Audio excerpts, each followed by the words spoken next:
So who here remembers a feeling of wholeness before you started missing yourself when you were young, let's say? Anybody else? I'm not trying to push hands, but I just want you to be honest with yourself.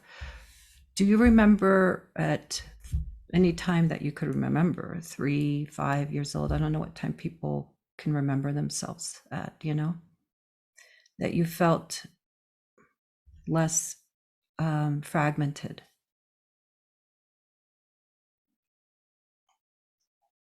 So even if you can't remember, it's in your memory banks. Yeah. So this fragmentation starts to take place, and we start missing ourselves, starting young, right? And we start looking for that missing part outside of us, because that's what we've been told to do.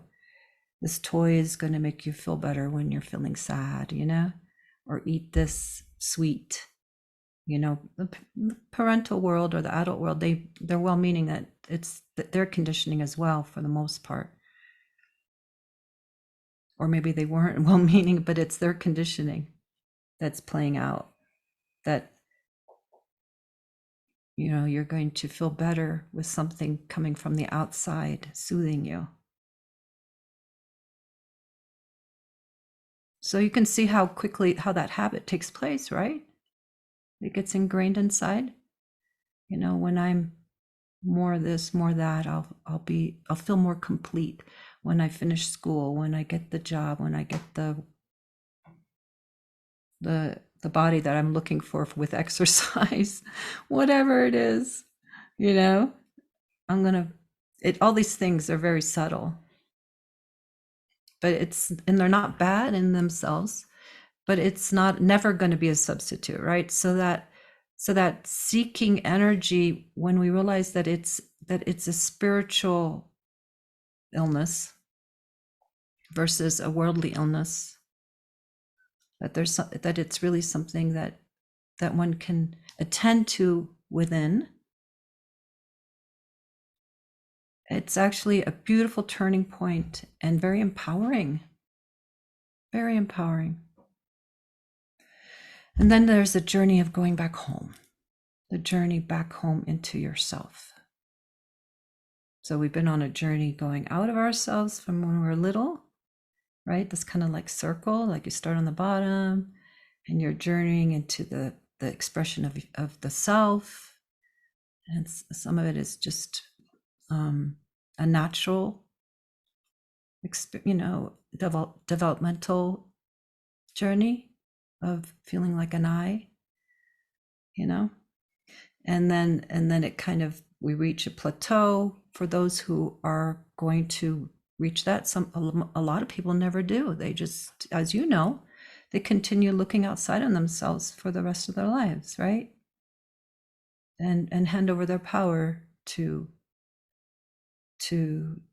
things of the world that are made of fragmented pieces and not coming from wholeness per se. So it will never be fulfilling. But for those who have this wake-up call inside, the seeker wakes up within and turns its gaze back into itself versus outwardly. The seeker energy is turned outwardly, like I'm seeking for myself everywhere, in your eyes, in this thing, this moment.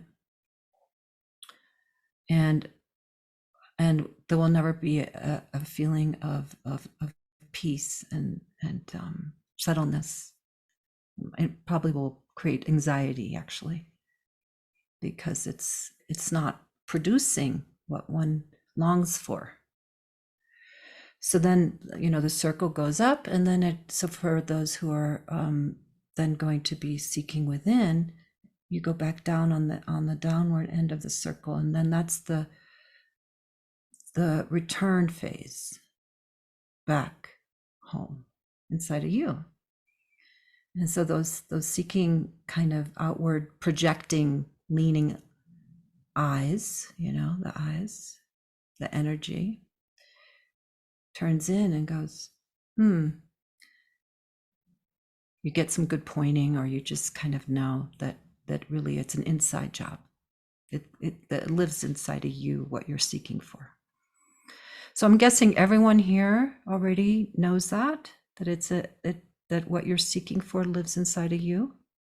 But I just wanted to walk one through how this works. And that's why I mention about the difference between tapping into the inner true drive of seeking versus an outward,